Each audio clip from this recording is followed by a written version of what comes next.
জয়পুরহাটের কালাইয়ে নিখোঁজ হওয়ার ৬ দিন পর রোদিয়া আক্তার রুহি নামের শিশুর লাশ উদ্ধার করেছে পুলিশ।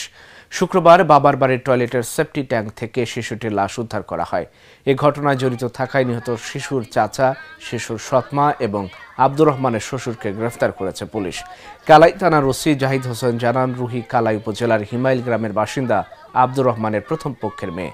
তার মা পাশেই বাবার বাড়িতে থাকে। রুহি তার মায়ের সঙ্গে থাকলেও প্রায় প্রতিদিন দাদির সঙ্গে দেখা করতে বাবার বাড়ি যেত। গত ২৪ মে সকাল 11:30টার দিকে রুহি দাদির সঙ্গে দেখা করতে বাবার বাড়িতে গিয়ে আর মায়ের কাছে ফেরেনি। পরদিন রুহির মা কালাই থানায় জিডি করলে তদন্ত করে টয়লেটের সেপটি ট্যাঙ্কি থেকে রুহির লাশ উদ্ধার করা হয়।